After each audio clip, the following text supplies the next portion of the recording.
Morning बच्चों, online class में आपका स्वागत है। बच्चों 8th में हम साइंस सब्जेक्ट में हमारी कितने लेसन 15 लेसन हो चुके थे ना। 15 लेसन हमने के वीडियो भी देख लिए, उसके क्वेश्चन आंसर भी आपने क्या किया, आपने अपनी कॉपी में नोट कर लिए होंगे उसके नोट्स क्वेश्चन आंसर। तो 15 लेसन तक आपका हो गया है। आज हमारा नया अध्याय शुरू होने जा रहा है। नया अध्याय 16 प्रकाश। यह अध्याय 16 प्रकाश। तो बच्चों प्रकाश क्या है ना। प्रकाश माने उजाला ना। तो आप जानते होंगे कि प्रकाश क्या है। इतना तो आपको मालूम होगा कि प्रकाश क्या है। तो प्रकाश कोई वस्तु नहीं है। प्रकाश क्या है? कोई वस्तु नहीं है। प्रकाश हमें कहाँ से प्राप्त होता है? सूर्य से प्राप्त होता है ना। और प्रकाश की वजह से ही हम क्या करते हैं? वस्तुओं को देख पाते हैं। यदि हमसे कहा जाए कि आप देखते कैसे हो, तो आप कहोगे कि हम नेत्रों से देखते हैं।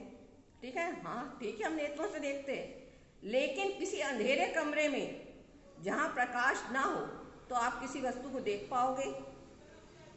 नहीं देख पाओगे ना। यदि कोई अंधेरा कमरा है और जहाँ प्रकाश की एक भी किरण नहीं है तो आप किसी वस्तु को देख पाओगे? तो क्या होगा? हम किसी भी वस्तु को अंधेरे कमरे में नहीं देख पाते हैं। प्रकाश की वजह से ही हम क्या करते हैं?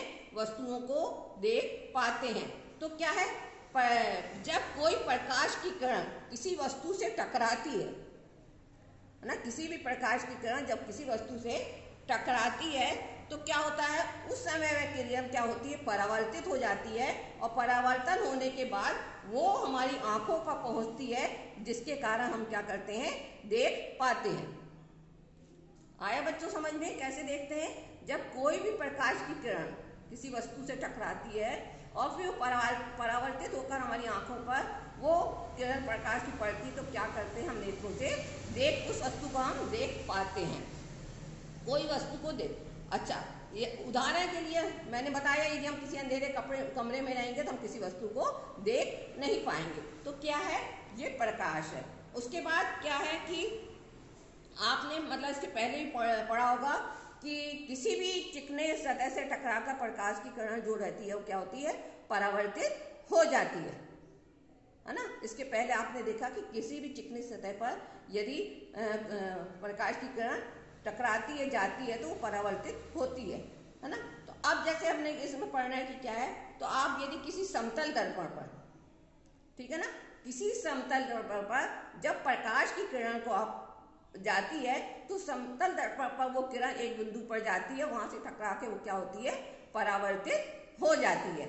ठीक है, तो इसलिए बच्चों हम आज पढ़ेंगे कि परावर्तन के नियम क्या है ना, कौन कौन सी किरणें होती हैं, उसके बारे में हम पढ़ेंगे। तो पहला क्या है? आपतित किरण है ना। आपतित किरण, परावर्तन के नियम। आप किसी भी पृष्ठ की सतह पर है ना, किसी भी पृष्ठ की सतह पर जब प्रकाश की किरण जाती है, जो जाने वाली किरण है वो क्या कहलाती है? आपतित किरण कहलाती है। क्या कहलाती है वो? आपतित किरण कहलाती है। उसके बाद पृष्ठ में, जो पृष्ठ में जाती है, तो परावर्तन के बाद वापस आने वाली जो किरण होती है वो कौन सी कहलाती है? परावर्तित किरण कहलाती है ना। तो समझ में आए बच्चों आपतित किरण क्या है ना, किरण और आपतित और परावर्तित किरण कौन कौन सी होती है। अब क्या है? जैसे आपतित किरण है, जैसे हम इसको देखते हैं।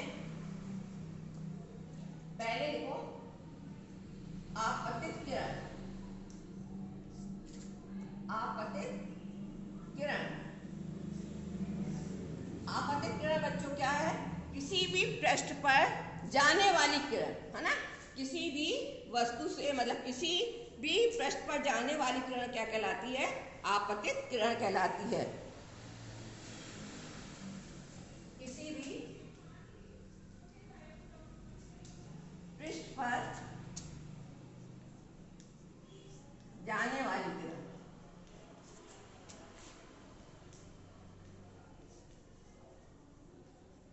किसी भी पृष्ठ पर जाने वाली किरण क्या कहलाती है? आपतित किरण कहलाती है। उसके बाद क्या है? जो आपतित किरण क्या है? परावर्तित किरण क्या है है ना, पृष्ठ से परावर्तन के पास वापस आने वाली परावर्तित किरण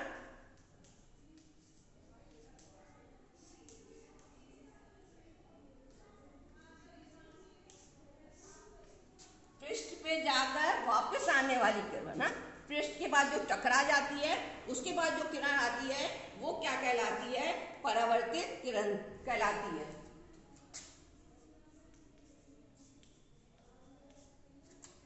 पृष्ठ पर क्या है, पृष्ठ पर जाकर परावर्तित होने वाली, जाकर परावर्तित होने वाली, परावर्तित होने वाली किरण। ठीक है बच्चों, ये समझ में आ गया परावर्तित किरण और अपरावर्तित किरण वो क्या होती है। अब आपने देखा एक समतल दर्पण है, मान लो ये एक समतल दर्पण है ना, एक समतल दर्पण है, उस समतल दर्पण पर क्या है, एक किरण इस बिंदु पर जा रही है।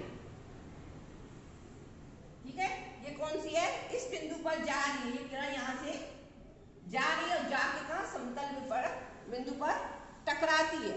ठीक है ना, समतल बिंदु पर टकराती है और टकराने के बाद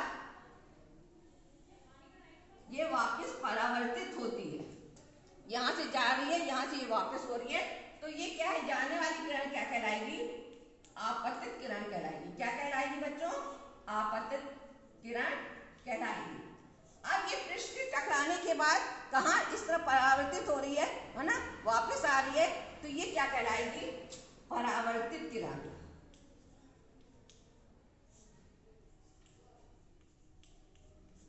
है ना, समझ में आया बच्चों क्या है ना, एक समतल दर्पण पर हमने किरण, प्रकाश की किरण गई, तो जो जाने वाली किरण है, जाने वाली जो किरण है वो आपतित किरण कहलाएगी, टकरा के जो वापस आ रही है वो क्या कहलाएगी, परावर्तित किरण कहलाएगी।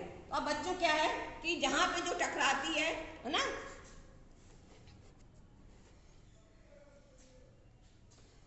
जहां पे ये आपतित किरण टकराती है, ये आपतित किरण जो टकराती है उससे हम यदि एक 90 अंश का कोण खींचते हैं, ये 90 अंश का कोण खींचते हैं, है ना, तो ये क्या कहलाएगा, अभिलंब कहलाएगा। क्या कहलाएगा, ये अभिलंब कहलाएगा। ये जो क्या कहलाएगा, ये हमारा कहलाएगा अभिलंब। ठीक है बच्चों, समझ में आया, ये क्या कहलाता है, अभिलंब कहलाता है। तो अब जो ये क्या है, आपतित किरण और अभिलंब के बीच वाला जो कोण होगा, ये आपतित किरण और अभिलंब के बीच वाला कोण क्या कहलाएगा, आपतन कोण कहलाएगा। कौन सा कोण कहलाएगा, ये आपतन कोण कहलाएगा, आपतन कोण। ठीक है, अभिलंब, आपतित किरण और अभिलंब के बीच वाला जो कोण होगा वो क्या कहलाएगा, आपतन कोण कहलाएगा। अब परावर्तित किरण और अभिलंब के बीच वाला, ये अभिलंब है और ये क्या है, परावर्तित किरण है, तो अभिलंब और परिवर्तित किरण के बीच में होने वाला कोण क्या कहलाएगा, परावर्तन कोण कहलाएगा। ये कोण क्या कहलाएगा, परावर्तन।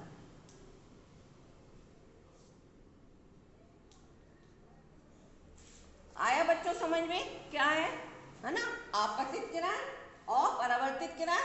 फिर एक समतल दर्पण पर हमने कोई प्रकाश की रेखा को भेजा, तो वो क्या करते हैं, एक बिंदु पर टकराती है, टकरा के वो वापस परावर्तित होती है। दो पृष्ठ क्या है, इसी पृष्ठ पर जाने वाली जो प्रकाश किरण होती है वो क्या कहलाएगी, आपतित किरण। टकरा के जो परावर्तित होती है वो परावर्तित किरण कहलाती है। फिर अभिलंब और आपतित कोण के बीच बनने वाला कोण आपतन कोण, अभिलंब और परावर्तित किरण के बनने वाला कोण क्या कहलाएगा, परावर्तन कोण कहलाएगा। आया बच्चों इतना समझ में आपको कि परावर्तन कोण और आपतन कोण कौन कौन से होते हैं, इतना बच्चों आपको समझ में आ गया होगा। ठीक है ना, तो ये क्या है, परावर्तन कोण। और अब हम देखते हैं इसके बाद परावर्तन के नियम। ठीक है, अब हम क्या देखेंगे, परावर्तन के नियम।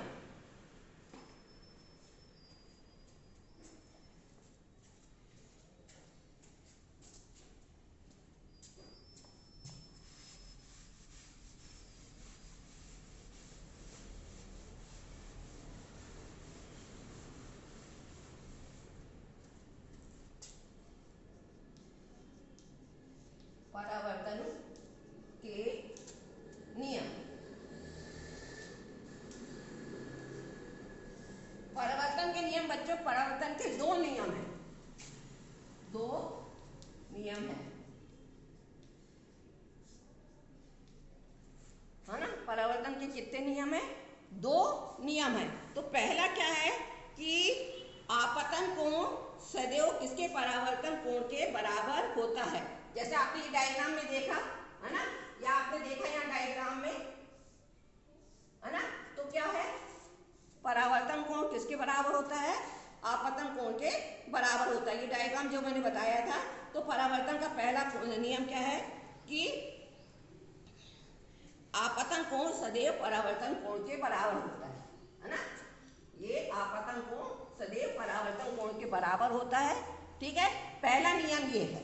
अब ये देखिए क्यों ये आपतित कोण जो है वो देखा आपने, यहाँ देखा है ना कि 90 अंक दोनों 45 अंश के हैं, है ना, मतलब आपतन कोण 45 अंश का है और परावर्तन कोण भी 45 अंश का है, तो दोनों कोण 45 अंश के हैं। तो क्या है, आपतन कोण हमेशा परावर्तन कोण के बराबर होता है। दूसरा नियम है, दूसरा क्या है नियम कि आपतित किरण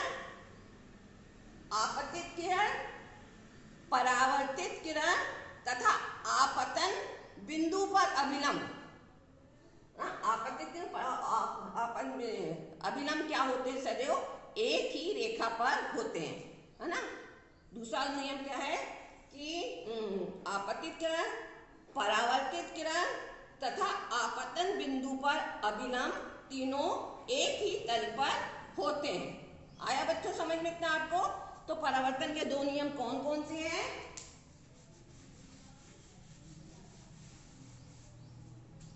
पहला नियम है कि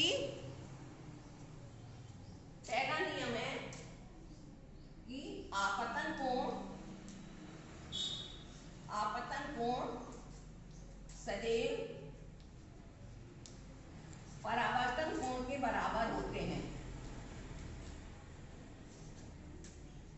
कोण के बराबर होते हैं।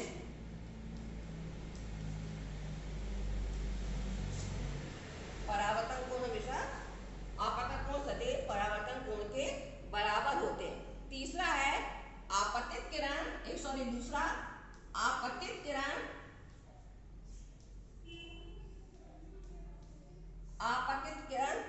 परावर्तित किरण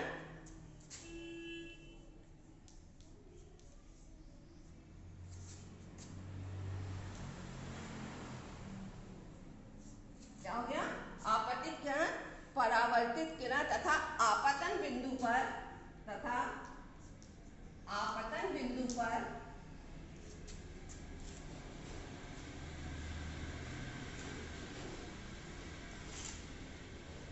अभिलंब सदैव एक ही तल पर होते हैं।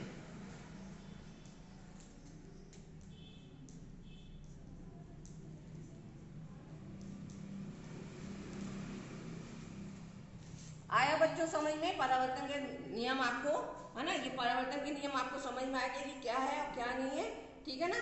तो बच्चों आज हमने क्या पढ़ा, आज हमने पढ़ा कि पहले हमने पढ़ा कि आपतित किरण क्या होती है, फिर हमने पढ़ा परावर्तित किरण क्या होती है ना, फिर हमने देखा कि आपतन कोण और परावर्तन कोण देखे हमने, है ना, कि आपतन कोण जो आपतित किरण और अभिलंब के बीच में बनने वाला कोण परावर्तन कोण कहलाएगा, फिर अभिलंब और परावर्तित किरण के बीच में बनने वाला कोण परावर्तन कोण कहलाता है। फिर हमने देखे परावर्तन के नियम, परावर्तन के दो नियम होते हैं। पहला नियम है कि आपतन कोण सदैव परावर्तित कोण के बराबर होता है। दूसरा, आपतित किरण परावर्तित किरण तथा आपतन बिंदु पर अभिलंब तीनों एक ही तल पर होते हैं। तो बच्चों आज इतना आपको समझ में आ गया होगा। तो इसको क्या करना है, आपको अपनी कॉपी में नोट करना है, ठीक है ना बच्चों। इसके आगे का हम अगले वीडियो में देखेंगे। Thank you.